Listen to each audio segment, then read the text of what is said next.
បាទសូមគោរពជំរាបសួរពុកម៉ែបងប្អូនទាំងអស់គ្នាជួបជាមួយខ្ញុំបាទឈុនអញ្ចឹងគឺវីដេអូនេះដែរខ្ញុំចង់មកប្រាប់បងប្អូនតាក់ទងពីបញ្ហាប៉ោងថ្មទូរស័ព្ទចឹងបងប្អូនបាទ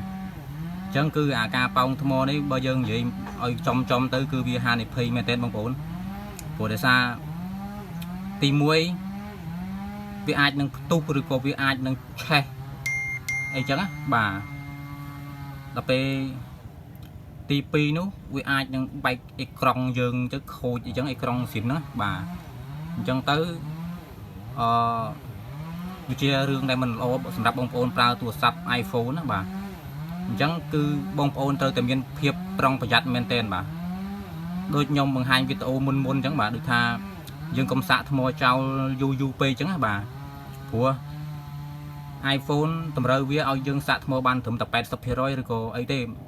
សម្រាប់ដូចថាប្រើប្រាស់ដកចេញណាបាទអញ្ចឹងទៅពេលដែលយើងសាកលើសពី 80% ហ្នឹងយើងអត់បានបើកមុខងារការពារអាពេលសាកថ្មហ្នឹងអញ្ចឹងបងប្អូននេះវាអាចនឹងប៉ោងថ្មអីអញ្ចឹងបាទហើយថ្មនេះប្រភេទថ្មកើនពែបាទហើយម្ចាស់គាត់ថាគេដូរយកនេះខាងជាងគេដូរអាល្អឲ្យអញ្ចឹងបាទប៉ុណ្្នឹងថាយ៉ាងម៉េចទេព្រោះយើងវាអត់ដឹងដែរអញ្ចឹងណាបាទហើយវីដេអូនេះខ្ញុំគ្រាន់ចង់បង្ហាញបងប្អូនឲ្យដឹងបាទឲ្យប្រុងប្រយ័ត្នទាំងអស់គ្នាបាទឧទាហរណ៍ថាបើយើងសាកថ្មទុកចោលទៅប្រការណាមួយអាចនឹងឆេះបើសិនផ្ទះយើងប្រភេទផ្ទះឈើអញ្ចឹងទៅវាអាចកើតជាហានិភ័យថាភ្លើងឆេះបានបងប្អូនបើផ្ទះថ្មឯងមិនអីទេអាចតែឆេះតែកន្លែងទូរស័ព្ទហ្នឹងប៉ុន្តែបើផ្ទះឈើអាចហានិភ័យខ្ពស់មែនទែនបាទអញ្ចឹងខ្ញុំចង់បង្ហាញបងប្អូនអញ្ចឹងបាទនេះប៉ោងនេះមិនមែនប៉ោងលេងសើចបងប្អូនបាទប៉ុន្តែដូចថាតសើដែរទូរស័ព្ទនេះដូចថាមិនអីអេក្រង់នៅមាំធម្មតាបាទនៅដំណើរការធម្មតាហើយ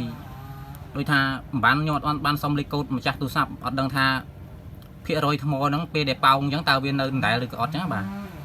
ចាំមើលខ្ញុំសួរលេខកូដគាត់ហើយខ្ញុំនឹងធ្វើវីដេអូប្រាប់បងប្អូនបន្តទៀតបាទអញ្ចឹងវីដេអូហ្នឹងចង់ប្រាប់ទេគាត់ឲ្យបងប្អូនប្រុងប្រយ័ត្នប្រើប្រាស់កុំឲ្យដល់ថ្នាក់ប៉ោងថ្មអញ្ចឹងវាអាចខូចអេក្រង់វាអាច